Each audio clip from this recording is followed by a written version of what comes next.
सभी साथियों को एक बार फिर से मेरा बहुत बहुत प्यार भरा नमस्कार। ऑफिसर्स एग्जाम फोरम आपके अपने यूट्यूब चैनल पर एक बार फिर से आपका बहुत बहुत स्वागत है। आज हम लोग बात करने जा रहे हैं यूपी टेट, सी टेट और सुपर टेट परीक्षाओं में मैथमेटिक्स के सेगमेंट के बारे में। हम इसके सिलेबस की बात करेंगे, इसके पैटर्न की बात करेंगे और साथ ही साथ तीनों परीक्षाओं में आपस में क्या कोई संबंध है, सिलेबस क्या कोई इस तरह का सिलेबस में है कि हम एक ही तैयारी से इन तीनों परीक्षाओं को कवर कर पाएँ। तो बहुत ही महत्वपूर्ण जानकारी के रूप में आज का लेक्चर हमारे लिए होने वाला है। अब हम बात करते हैं मैथमेटिक्स के सिलेबस की। तो मेरा शुरू से कहना रहा है कि किसी परीक्षा की तैयारी से पहले हमें उसके सिलेबस को बहुत बारीकी से समझ लेना चाहिए। यह हमारी तैयारी की एक सबसे सही शुरुआत होती है। किसी भी परीक्षा के मैथमेटिक्स के अगर सिलेबस की आप बात करें तो उसमें हमको मुख्य रूप से 5-6 सेगमेंट देखने को मिलते हैं, जैसे कि arithmetic, trigonometry, geometry, algebra, statistics, mensuration और साथ ही साथ डाटा इंटरप्रिटेशन। इसमें भी अगर हम चाहें तो अर्थमेटिक्स को और बांट कर सकते हैं, जैसे कि संख्या पद्धति, अनुपात समानुपात, प्रतिशतता, क्षेत्रमिति। तो इन हिस्सों में भी हम इसको बांट सकते हैं। अब हम बात करते हैं संख्या पद्धति, और संख्या पद्धति को यूपी टेट, अध्यापक भर्ती परीक्षा और सी टेट वालों ने किस किस तरह से बांटा है।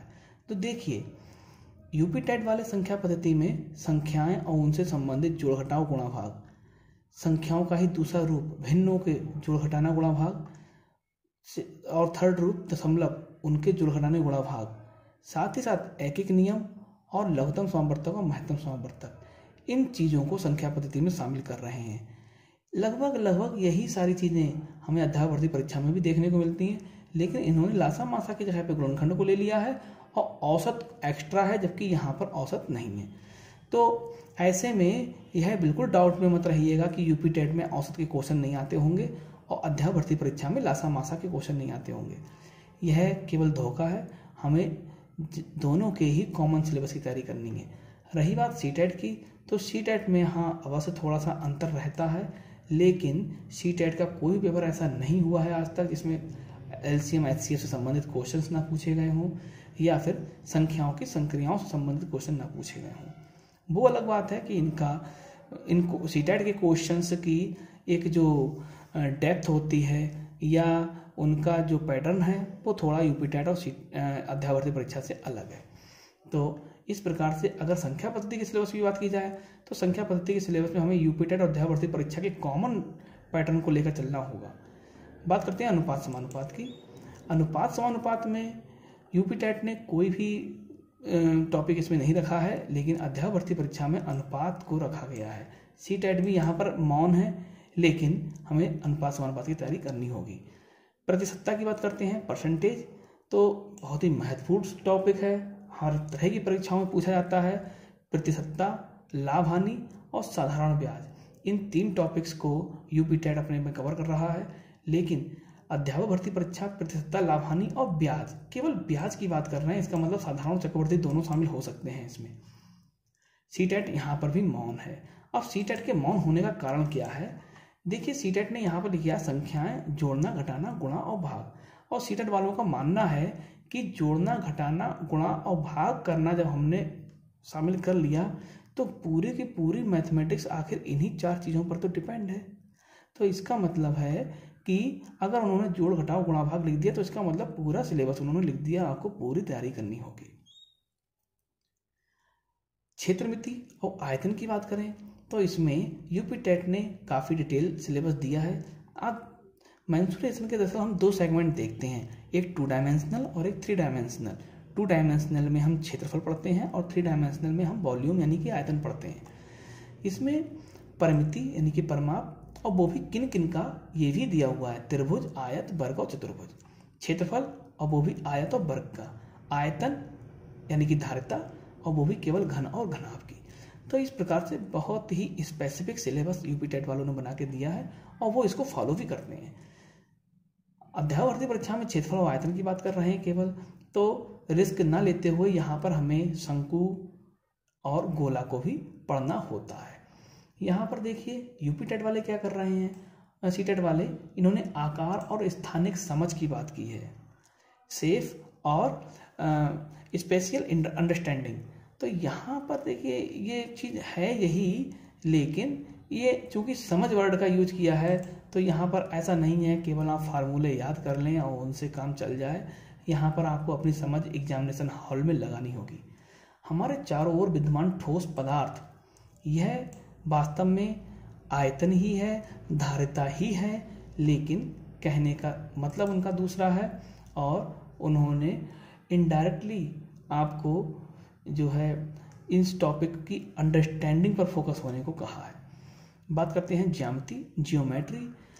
जियोमेट्री में यूपी टेट वालों ने आकृतियाँ, पृष्ठकोण, त्रिभुज और वृत्त, इनके बारे में बात की है। ठीक है, सारी चीज़ें क्लियर की हैं। यहाँ पर केवल सामान्य ज्यामिति, जनरल जियोमेट्री की बात कर रहे हैं। यहाँ पर भी जनरल जियोमेट्री की बात कर रहे हैं। तो इस प्रकार से ज्यामिति का सिलेबस लगभग सेम है। बीजगणित की बात करें तो बीजगणित का क्वेश्चन यूपी टेट अपने में अलग से नहीं पूछ रहा है, लेकिन अध्यापक भर्ती परीक्षा पूछता है।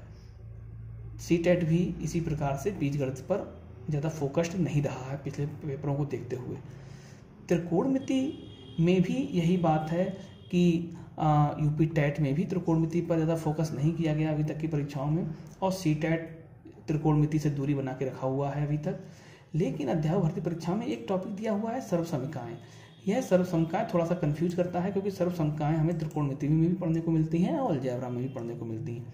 तो इसलिए दोनों जगह पर सर्वसमीकाओं को मैंने रखा है ताकि हम दोनों ही प्रकार की सर्वसमीकाओं को पढ़ें। आगे है सांख्यिकी, स्टैटिस्टिक्स। इसमें हम आंकड़ों की बात करते हैं, डाटा और डाटा का प्रस्तुतिकरण। प्रस्तुतिकरण से मतलब है पाई चार्ट, बार डायग्राम, हिस्टोग्राम, पैरेललोग्राम, इनके बारे में हम पढ़ते हैं। और साथ ही साथ निरूपण, यानी कि डाटा इंटरप्रिटेशन, जिसमें हम मीन, मीडियन, मोड और रेंज, परास, इनके बारे में हम पढ़ लेते हैं। अध्यापक भर्ती परीक्षा में सामान्य सांख्यिकी की बात कर रहे हैं, इसका मतलब है यही ओवरऑल सिलेबस यहाँ पर भी फॉलो किया जाना है। यहाँ पर इन्होंने आंकड़ा प्रबंधन का प्रयोग किया है। क्वेश्चंस का स्वरूप थोड़ा सा बदलते हैं सीटेट वाले, तो वो क्या बदलेंगे उसको हम समझेंगे। बहुत ही प्रैक्टिकल टाइप के क्वेश्चन, बहुत ही खूबसूरत क्वेश्चन सीटीटी वाले पूछते हैं। अब बात करेंगे विविध, मिसलेनियस। देखिए इसमें मैंने धन, रुपए, पैसा, यानी रुपए को पैसों में बदलना और खरीदारी वगैरह उससे संबंधित क्वेश्चन होते हैं। यहाँ पर मापन, मेजरमेंट, समय की, तौल की, धारिता की, लंबाई और ताप की, कैलेंडर से क्वेश्चन आते हैं। रेलवे और उसकी समय सारणी से संबंधित क्वेश्चंस, तो यह मैंने विविध के अंतर्गत मिसलेनियस में रखे हैं। ऐसा कोई टॉपिक अध्यापक भर्ती परीक्षा में नहीं है, तो इसीलिए ये ब्लैंक है। साथ ही साथ सीटीईटी में इसके अंतर्गत बनी राशि यानी धनराशि, मापन और पैटर्न को रखा है। तो देखिए विविध के क्वेश्चंस की बात करें तो ये हमें यूपी टेट के कॉमन सिलेबस पर फोकस होकर काम करना पड़ेगा। इसमें एक टॉपिक एक्स्ट्रा मिलेगा सीटीईटी में, पैटर्न ये वैसे अमूमन हम लोग रीजनिंग के अंतर्गत पढ़ते हैं, लेकिन सीटेट यहाँ पर मैथमेटिक्स में पूछ रहा है ताकि आपकी रीजनिंग एबिलिटी को भी वो जांच परख सके। अब देखिए एक बहुत ही इंटरेस्टिंग चीज़, अध्यापन संबंधी मुद्दे। सीटीईटी वालों ने अपने सिलेबस में बहुत ही महत्वपूर्ण स्थान दिया है 15 अंक का, जबकि यूपी टेट और अध्यापक भर्ती परीक्षा इस क्षेत्र में बिल्कुल मौन है। लेकिन बीच बीच में अक्सर एक दो क्वेश्चंस पूछ लेते हैं। तो इसका मतलब है यूपी टेट और अध्यापक भर्ती परीक्षा मैथमेटिक्स टीचिंग के टॉपिक्स पर ज़्यादा फोकस्ड नहीं रहा है पिछले पेपर्स में, लेकिन सीटीईटी ने हमेशा पूरा न्याय किया है इस सेगमेंट के साथ और 15 अंक के क्वेश्चंस पूछे हैं। इस सेगमेंट की तैयारी के लिए देखिए इसमें टॉपिक जो हैं उनसे आप समझ सकते हैं, जैसे कि गणितीय तार्किक चिंतन की प्रकृति, बालक के चिंतन एवं तर्कशक्ति, पैटर्नों तथा अर्थ निकालने और अधिगम की कार्य नीतियों को समझना, यानी बच्चे के मनोभावों को समझना कि वो गणित के लिए किस तरीके से तैयारी करना चाह रहा है। पाठ्यचर्या में गणित का स्थान, सिलेबस, उनके सिलेबस क्या है और वो सिलेबस बच्चों से क्या उम्मीद कर रहा है। गणित की भाषा, टर्मिनोलॉजी, सामुदायिक गणित बहुत ही महत्वपूर्ण है। औपचारिक एवं अनौपचारिक पद्धतियों के माध्यम से मूल्यांकन इवैल्यूएशन में हमारा औपचारिक और अनौपचारिक पद्धतियां जो हैं उनका क्या योगदान है। शिक्षण की समस्याएं, प्रॉब्लम्स ऑफ मैथमेटिक्स टीचिंग, त्रुटि विश्लेषण, एरर एनालिसिस, और साथ ही साथ अधिगम एवं अध्यापन के प्रासंगिक पहलू।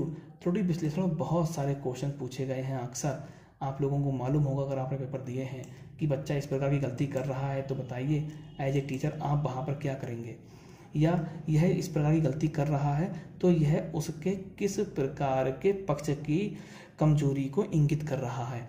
तो इस प्रकार के क्वेश्चंस त्रुटि विश्लेषण से संबंधित होते हैं, यानी कि वो ये परखना चाह रहे हैं कि आपके अंदर एक टीचर वाला नज़रिया, जो अध्यापक का जो दृष्टिकोण होता है वो कितना ज़्यादा आपके अंदर विकसित हो चुका है।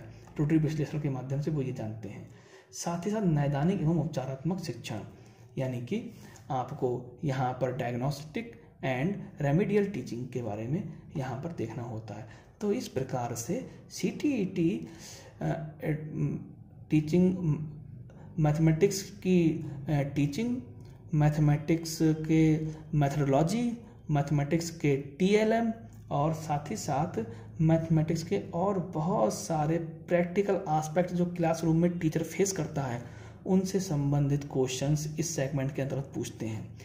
टेट और यूपी अध्यापक भर्ती परीक्षा इस टॉपिक पर मौन जरूर है, लेकिन 1-2 क्वेश्चंस पूछ लेते हैं। फिर भी CTET के इन 15 क्वेश्चंस को लगाने के लिए हमें ज़्यादा अभ्यास करने की ज़रूरत होती है। तो इस प्रकार से अगर मैं ओवरऑल इसकी बात करूं तो हमें जो मैथडोलॉजी से हटकर के सेगमेंट है उसमें यूपी टेट और अध्यापक भर्ती परीक्षा को फॉलो करते हुए पढ़ना होगा, और टीचिंग के टॉपिक जहाँ की बात है तो इसमें हमें CTET के सिलेबस को फॉलो करना होगा। इस प्रकार से हम एक कंप्लीट तैयारी मैथमेटिक्स की कर पाएंगे। इस सिलेबस की जब आपको ये समझ एक बन जाएगी तो आप मैथमेटिक्स के सेगमेंट में एग्जामिनेशन हॉल में जो समय खर्च करते हैं उस समय में बहुत बचत होगी आपकी, और पूरा का पूरा पेपर का एक टाइम मैनेजमेंट के हिसाब से आप उसको एग्ज़ाम को अपने कवर कर पाएंगे। तो मेरा ये प्रयास रहा है कि मैं आपको सब्जेक्ट की एक हल्की सी झलक दिखाऊं, ताकि आप अपनी आने वाली जो हमारी क्लासेस हैं उनमें टेट, CTET और सुपर टेट की तैयारी को अच्छे से, गंभीरता से, डेप्थ के साथ उसको तैयार कर पाएँ। हमारा प्रयास आपको कैसा लगा, आज का लेक्चर आपको कितना फ़ायदेमंद रहा है, इसको हमें कमेंट बॉक्स में लिख करके ज़रूर बताइए, ताकि हम अगले लेक्चर्स में उन प्रयासों को और ज़्यादा अच्छा कर पाएँ जहाँ पर कहीं पर कोई भी कमियाँ हैं। धन्यवाद।